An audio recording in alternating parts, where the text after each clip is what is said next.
지금 뭐 우리 이상호 의원께서 굉장히 결정적으로 우리 지금 우리가 딛고 살아가는 이 땅의 현실을 아주 첨예한 문제들에 대해서 좋은 말씀을 해주셨는데, 좀 우리가 이 땅을 우리가 굽어서 쳐다보는 그런 얘기였다면은, 저는 이제 우리 주변에 어떤 것들이 있었고 어떤 것들이 있는가에 대한 부분들을 좀 더 큰 안목을 가지고 바라보는 그런 측면의 말씀을 드리게 될 것 같습니다.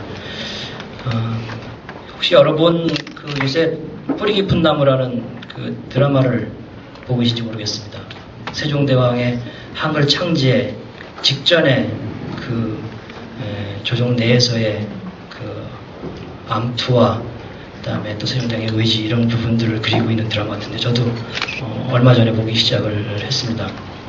근데 그거 장면을 보면서 과연 그 당시에 세종대왕이 드라마대로라면, 특히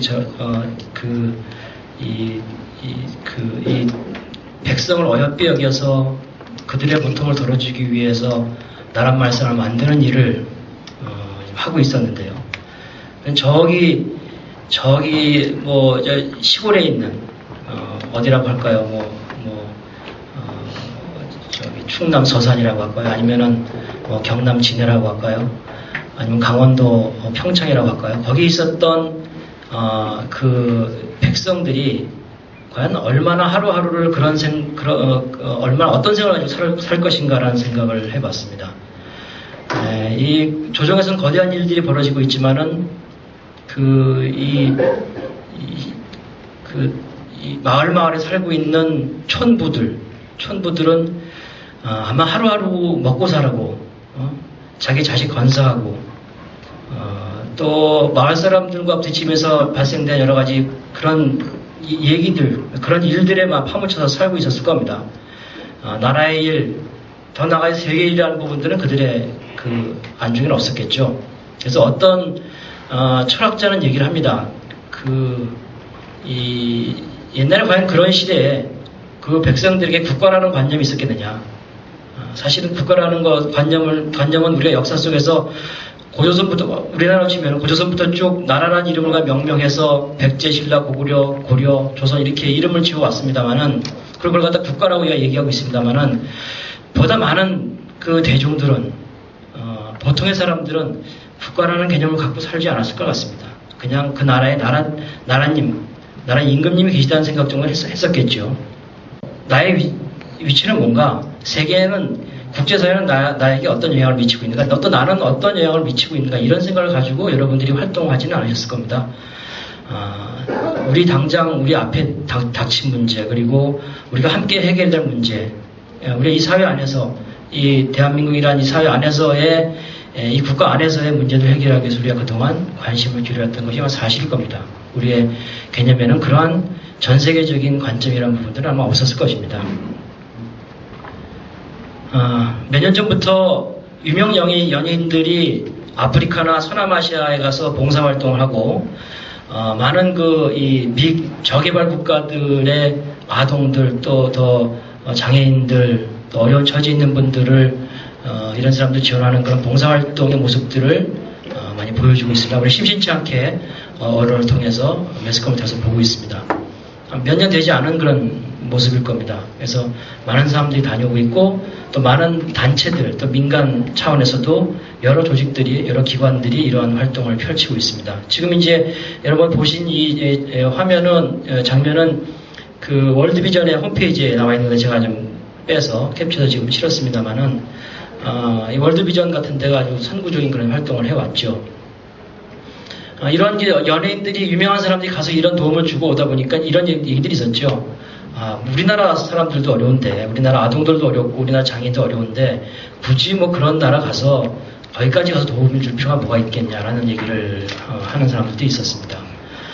근데, 우리도 한때, 우리 전 세계에서 가장 가난한 나라 중에 하나였었습니다. 그때 우리는 누구 보고 도와달라는 얘기 안 했어도 우리가 원하지 않는 도움을 받았던 시기가 있었습니다. 근데 지금은 우리가 원치 않더라도 우리가 도와줘야 될 시기에 있기도 합니다. 몇 년 전에 저희가 OECD의 개발원조위원회에 가입을 하게 됐습니다. OECD 국가가 된 지는 저희가 오래됐죠. 근데 그 중에서 개발원조위원회에 가입을 했는데 이것은 무슨 의미냐면은 이제 도움을 주는 나라가 된 겁니다. 한국이. 우리가 지금 그렇게 국제적인 위상과 위치, 역할이 달라지고 있습니다. 그것은 우리가 꼭 원해서 우리가 도움받았던 건 아닙니다만은 이제는 우리가 그 원치 않더라도 도움을 줘야 되는 이런 상황을 우리가 맞이하고 있는 것입니다. 자, 그럼 이제 이것을 우리 장애의 사회, 장애사회와 또 장애계, 또 장애 이슈와 관련해서 한번 생각을 한번 해보죠. 우리가 그 1981년은 세계 장애인의 해로 기억을 하고 있습니다. 유엔이 정한 세계 장애인의 해고요. 1983년부터 10년간은 1983년부터 92년의 10년간은 유엔이 세계 장애인 10년을 선포했습니다. 지금 여기 계신 회장님들, 단체장님들, 저희 대선배입니다만은 선배님 그 당시에도 작은 모임이든 큰 모임이든 여러분들 그 당시 활동을 하고 계셨는데 이 당시에 여러분들이 과연 유엔이 정한 세계장애인의 해 그리고 유엔이 정한 세계장애인 10년을 얼마나 여러분들이 염두에 두고 활동을 하셨습니까? 아마 거의 그렇지 않으셨을 거라고 생각이 듭니다. 여러분이 당면한 문제 그리고 함께 우리가 해야 될 문제에 대해서 관심을 가지고 활동을 했을 뿐이라고 생각이 듭니다. 근데 그 당시에 과연 이 10년간, 11년간 정도 되겠, 81년부터 한 11년간 되겠죠. 이 시기에는 우리는 뭐가 있었습니까? 여러분 기억을 한번 해보시죠. 이 11년간 우리에게 중요한 변화, 의미 있는 변화는 뭐가 있었죠? 한번 누가 얘기 한번 해주시겠습니까?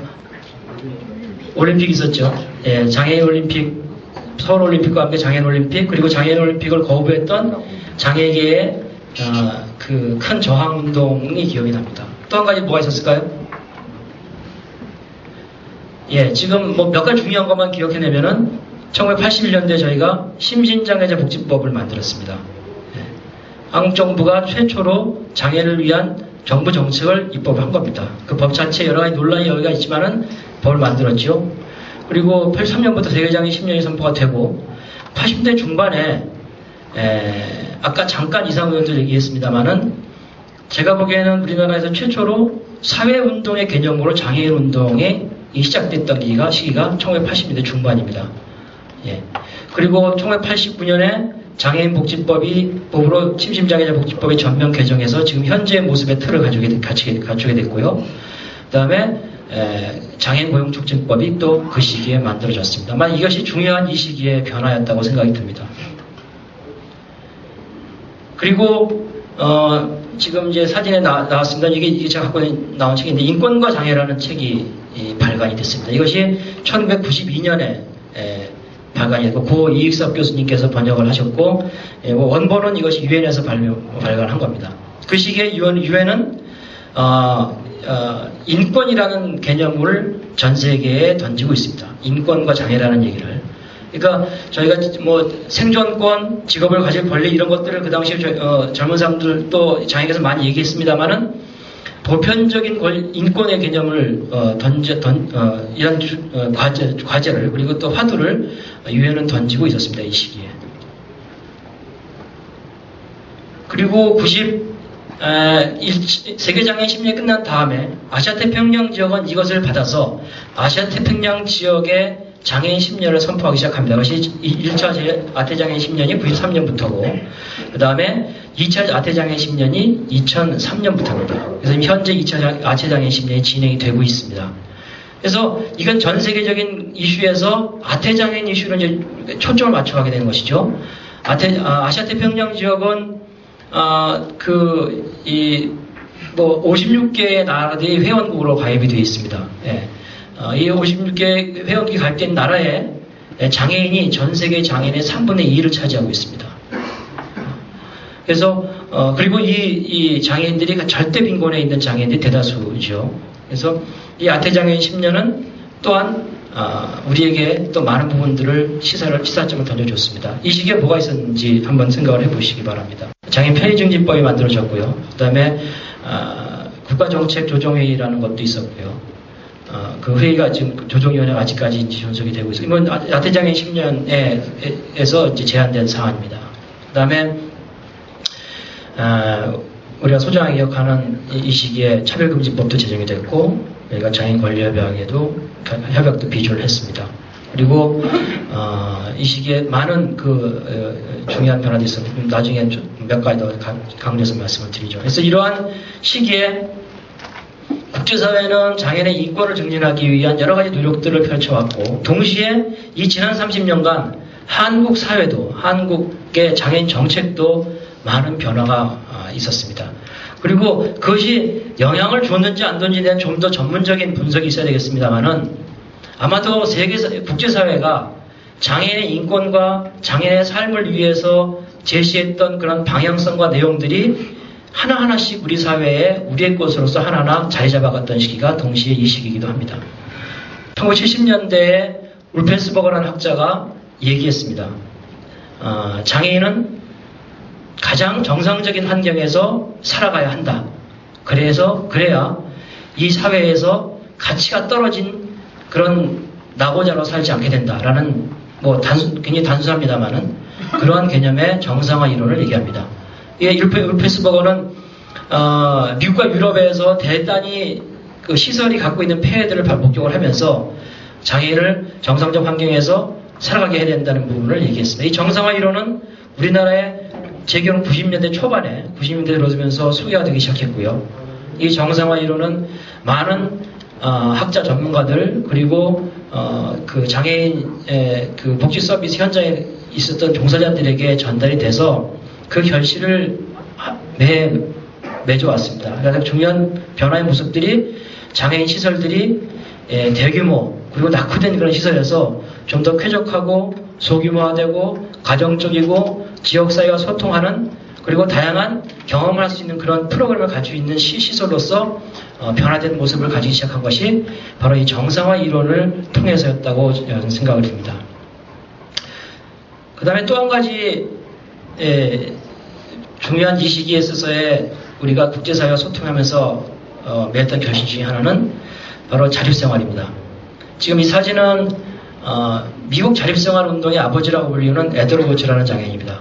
전신성 소아마비를 알아서 고등학교 2학년 때 한 다음에 1995년에 사망할 때까지 끊임없이 자립생활, 장애인의 자립과 인권을 위해서 활동을 했던 분입니다. 그래서 미국 자립생활 운동의 아버지라고 불리고 있습니다.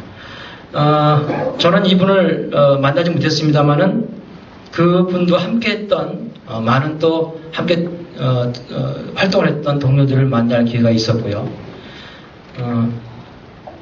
이분이 최초로 만들었던 것 중에 하나가 버클리에 있는 자립생활센터입니다. 이걸 1971년도에 버클리 대학을 졸업을 하면서 만들었는데 이것은 전 세계의 새로운 장애인을 위한 서비스 모델로서 소개가 되기 시작한 겁니다. 이거 71년이고 이것을 제가 1998년에 당시 정립회관에서 일할 당시에 이 버클리 자립생활센터에 가서 연수를 받았었습니다. 그 이후에 한국에 돌아와서 이 자립생활이라는 개념을 소개하고 전달하고 함께 할 수 있는 그런 시간들이 계속 있었고요. 그래서 우리나라에도 자립생활이 소개가 되고 자립생활센터들이 만들어지고 해서 결국 그 결실에 어디까지 갔냐면은 저희가 2008년에 우리가 유엔에서 장애인 권리 협약을 채택을 하게 될 때 그 논의 과정에 저희가 한 3, 4년 동안 참여를 했는데 그 19조에 그 지역사회에서 자립적으로 살아가기라는 장이 있습니다. 그 장을 만든 것은 한국이 제안해서 만들었다 해도 과언이 아닙니다. 저희가 에스캅에서 유엔 아시아태평양 경제사회위원회에서 장애인 권리협약에 대해서 논의를 할 때 한국 대표단이 가서 자립생활이라는 개념을 강하게 주장을 했고요. 그래서 인디펜던트 리빙이라는 용어가 유엔에 제시가 돼서 논의가 됐습니다. 그래서 인디펜던트 리빙이라는 용어 자체가 다 나지 못했습니다만 어쨌든 그 개념이 담은 조항이 만들어진 게 제19조의 조항입니다. 이 권리협약의 조항을 하나 한국이 만들어내서 좀 성과를 낸 것이고 또 잘 아시다시피 장애 여성에 대한 조항도 저희가 만들어냈죠. 이 세계화입니다. 이 세계화라는 용어는 여러분들이 잘 알고 계시지만은 때로는 정치경제학적인 측면에서 얘기가 되고 신자유주의에 대한 측면에서 얘기가 되고 굉장히 예민한 용어일 수 있습니다만은 어쨌든 우리는 세계 속에 살아가고 있고 우리가 알게 모르게 세계로부터 영향을 받고 있고 또한 우리가 영향을 줘야 되는 그런 상황이 되고 있습니다. 그것은 여러분의 의식 속에 있든 없든 간에 우리는 서로 교류하면서 또 관계를 맺으면서 이렇게 살아가고 그런 결과들 속에서 우리가 살아가고 있다고 생각이 듭니다. UN 에스캅이 있습니다. 유엔에서 아시아태평양 경제사회위원회라는 것을 만들었습니다. 그래서 아시아태평양 지역이 다른 어떤 지역보다도 훨씬 더 뒤떨어져 있기 때문에 이것의 그 개발을 위해서 이러한 위원회를 만들었는데요. 이 유엔의 아시아태평양 경제사회위원회가 앞서 말씀드린 아태장애인 10년을 선포했고 이것을 통해서 우리는 새로운 과제를 갖게 됐습니다. 그것이 바로 제3차 아태장애인 10년입니다. 인천 전략이라고 명명이 될 것 같습니다만 아직 확정이 되지 않았습니다만 내년 12월에 인천에서 UN 에스캅이 주최하는 아태장애인 2010년 평가를 위한 고위급 회의가 열립니다. 그리고 함께 국제재활협회 총회, 그다음에 아시아태평양 장애 포럼, 그리고 DPI 아시아태평양 지역 총회가 함께 열립니다.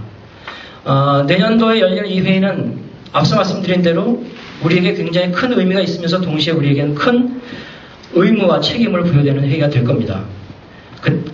내년의 회의를 가기 위해서 저희는 이제 올 12월에 지금 태국 상황이 안 좋기 때문에 어떻게 될지 모르겠습니다. 12월에 아시아태평양의 제3차 계획, 2013년 이후에 3차 계획을 어떻게 만들 것인지에 대한 논의를 시작을 합니다.